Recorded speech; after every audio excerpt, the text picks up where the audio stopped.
Si je vous dis Madonna, à quoi pensez-vous? À ses tubes, à ses looks, à ses scandales? Moi, la première chose qui me vient à l'esprit, c'est son corps.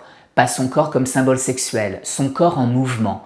Parce que Madonna est l'artiste pop qui a transformé la danse en langage. De Detroit à son ultime show à Times Square cet été 2026, nous allons parcourir plus de 40 ans de carrière pour comprendre comment Madonna a fait de la danse bien plus qu'un simple accessoire, un langage, un pouvoir, une arme.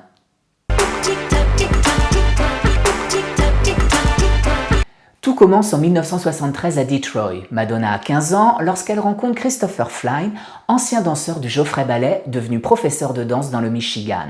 Et Flynn voit immédiatement quelque chose chez cette adolescente.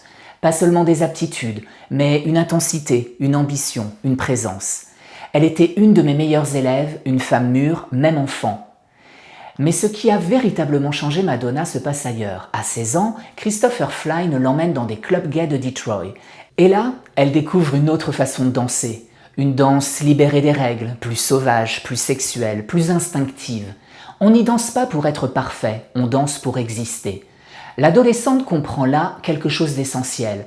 Sur une piste de danse, la technique ne suffit pas, il faut capter les regards.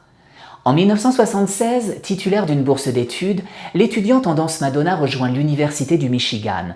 Elle travaille encore et encore. Petite, souple, extrêmement disciplinée, elle compense ce qui lui manque techniquement par une volonté presque obsessionnelle. Mais son rêve est ailleurs, vers la côte atlantique, où la bouillonnante New York l'appelle. Elle va s'y rendre contre l'avis parental, bien décidée à se faire un nom. Mais sur place, le choc est brutal. À Detroit, elle pouvait impressionner par sa personnalité. À New York, elle débarque dans un monde où les danseurs les plus talentueux sont légion. Que ce soit dans les cours d'Alvin Ailey ou chez Martha Graham, Madonna n'est pas une évidence. Elle est encore en construction. Elle saisit cependant une belle opportunité. Travailler avec Pearl Lang, disciple renommé de la papesse de la modern dance, Martha Graham. Mais la jeune provinciale est impatiente. Elle ne veut pas seulement apprendre à danser, elle veut devenir quelqu'un. Alors elle plonge dans le New York de la fin des années 70, le punk, le disco, les clubs, les artistes, les musiciens. Elle observe, elle expérimente, elle absorbe tout. Et elle va affûter ce petit quelque chose que la technique ne peut pas enseigner, sa capacité à attirer le regard. Et elle va bientôt comprendre comment transformer cette présence en pouvoir.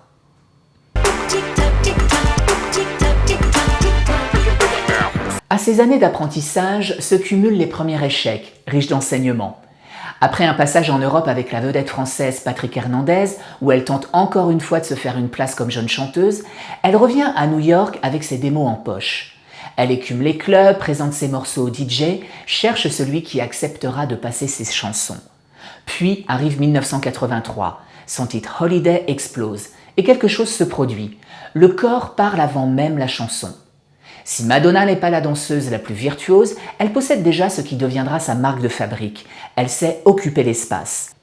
Un déhanché, une posture, une attitude et surtout une énergie qui fait qu'une fois qu'on la regarde, il devient difficile de détourner les yeux. Lors de sa première tournée américaine, The Virgin Tour, en 85, nous sommes en plein âge d'or de MTV. Désormais, une pop star ne se contente plus de chanter. Elle doit avoir une image, un style, une signature visuelle. Madonna travaille alors avec le chorégraphe Brad Jeffries, qu'elle a repéré alors qu'il dansait aux côtés de Lionel Richie. Et sa danse va changer de dimension. Elle devient plus structurée, plus narrative, mais aussi plus accessible. Les mouvements doivent être spectaculaires, sans être impossibles à reproduire. Les Madonna wannabes vont bientôt envahir les rues. La danse n'est plus seulement sur scène, elle descend dans le public. Puis arrive l'album True Blue, blockbuster aux 25 millions de ventes. Madonna est désormais une superstar mondiale.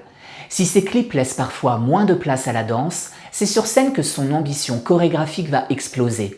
Avec son Booze That Girl Tour de 87, les répétitions prennent une dimension quasi militaire. Et la star regarde désormais vers une culture qui est en train de bouleverser la danse populaire, le hip-hop. Au milieu des années 80, le rap, le breakdance et le locking passent des rues et des clubs à MTV, au cinéma et aux grandes scènes. Parmi les figures de cette évolution, Shabba-Doo, l'un des grands noms du locking, danseur, chorégraphe et acteur, notamment révélé au grand public dans le film Breaking. C'est à ses côtés que la chanteuse commence à comprendre comment transformer ses influences en son propre langage scénique. Madonna ne se contente plus d'exécuter une chorégraphie, elle commence à la diriger. La danse n'est plus seulement ce qu'elle fait, c'est désormais ce qu'elle construit.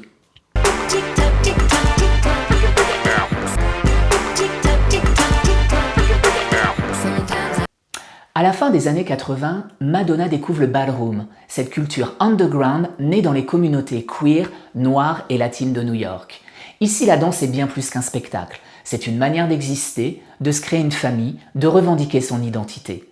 Et au cœur de cette culture, il y a le voguing, des poses inspirées des magazines de mode, des gestes précis, une attitude, une compétition permanente pour savoir qui sera le plus spectaculaire. Déjà proche des communautés LGBT, l'artiste comprend immédiatement la puissance de cet univers. Glamour, provocation, identité, transformation, tout ce qui fait son propre langage artistique est déjà là.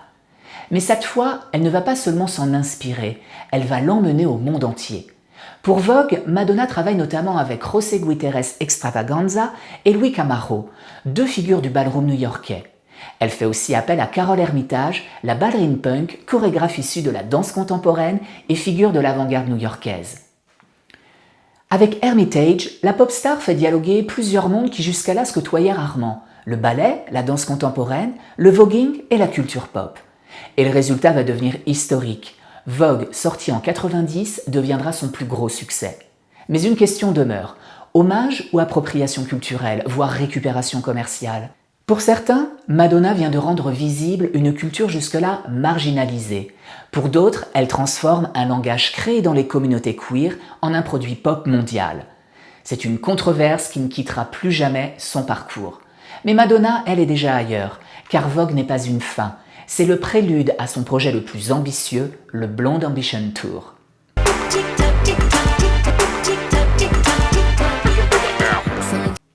Pour cette nouvelle tournée, Madonna ne se contente plus de faire un tour de chant. Elle réinvente le concert pop. Elle imagine 5 mondes distincts, chacun avec son univers visuel et chorégraphique, relié par un impression système hydraulique qui permet à la scène de se transformer sous les yeux du public. La scène devient un décor, mais surtout une architecture en mouvement. Pour donner vie à cette machine, Madonna travaille avec le chorégraphe Vincent Patterson, collaborateur attitré de Michael Jackson depuis 1983. Avec lui, la danse change de nature. Elle devient mécanique, synchronisée, répétitive. Chaque geste est précis, chaque déplacement est calculé. Chaque danseur devient le rouage d'une machine parfaitement huilée. Regardez Express Yourself. Les corps ne dansent plus seulement sur de la musique. Ils parlent de sexe, de religion, de pouvoir. Les gestes, les postures, les regards deviennent autant de signes à interpréter. Et la chorégraphie devient politique. Et c'est peut-être là que se trouve le véritable génie de Madonna. Elle ne demande plus à la danse d'accompagner le spectacle, elle fait de la danse l'un des moteurs du spectacle. Pour The Girly Show, World Tour de 1993, Madonna va jusqu'à rencontrer Gene Kelly, légende du cinéma musical et de la danse, pour lui demander conseil sur la mise en scène. Une collaboration plus poussée aurait été envisagée, mais elle ne verra finalement pas le jour. Ce qui compte surtout, c'est ce que cette rencontre révèle. Madonna ne cherche plus seulement à apprendre la danse, elle veut apprendre à construire un spectacle. Et les années suivantes ont confirmé cette ambition.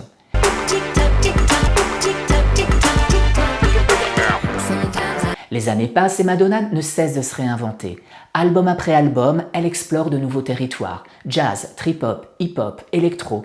Mais une chose ne change jamais, le corps reste au centre. Dans ses clips, comme sur scène, l'artiste continue de défendre une danse libre, sensuelle, provocante, capable de défier aussi bien les lois de la gravité que celles de la décence. À partir des années 2000, ses collaborations se diversifient. Jamie King, transfuge du Cirque Royal, devient l'un des architectes de ces méga shows.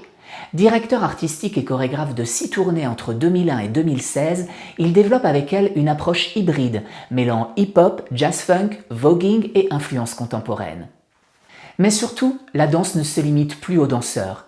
Elle dialogue avec les écrans, les lumières, les costumes, les décors et la mise en scène. Madonna construit désormais des spectacles où tout est pensé comme un seul langage. Mais elle ne s'enferme jamais dans une esthétique. Elle continue de chercher des nouveaux talents, de nouvelles cultures, de nouvelles façons de mettre le corps en mouvement. Du côté du crump, du parcours, de l'électro. Dans son clip Girl Gone Wild, les Kazakhi apportent leurs talons, leur énergie, leur influence voguing et leur attitude runway. Pour la tournée Madame X, Damien Jallet transforme Frozen en véritable sculpture en mouvement, avec Madonna, sa fille Lourdes et même le fantôme de Martha Graham. Dans cette séquence, le corps semble presque devenir une matière abstraite. Et c'est peut-être là que réside la grande force de Madonna. Elle ne cherche jamais à reproduire ce qu'elle sait déjà faire. Elle cherche ailleurs. Elle change de génération, de style, de chorégraphe, de langage, pour mieux réinventer encore et toujours sa propre façon de danser. À 68 ans, Madonna sait que son corps ne peut plus performer comme avant. Lors de sa tournée Madame X, blessée à la hanche, elle avait peiné à assurer certains shows. Désormais, elle conçoit ses tournées autrement. Elle s'entoure de nombreux interprètes, ménage son corps, mais surtout réinvente la manière de faire spectacle. Lors du Celebration Tour, notamment chorégraphié par Sidi Larbi Cherkaoui et le collectif La Horde, elle va encore plus loin. Elle réécrit son propre passé. Ses archives réapparaissent. Ses anciennes images deviennent des doubles. Des fantômes de la Madonna d'hier reviennent hanter la scène. Chez Madonna, même la mémoire finit par danser. Et aujourd'hui, l'histoire est loin d'être terminée. Alors qu'elle est numéro 1 des ventes avec son 15e album Confession 2 et qu'elle a fait appel au duo de chorégraphes français Mazal Fretton pour son show de lancement à Times Square, une possible tournée pour 2027 est déjà évoquée. Qui seront alors les chorégraphes? Qui seront ses interprètes? Et surtout, à 68 ans, la reine de la pop qui n'a cessé de combattre l'agisme peut-elle encore relever le défi? Peut-elle encore danser? Mais peut-être que la vraie question est ailleurs. Madonna a-t-elle encore besoin de danser pour faire danser le monde ?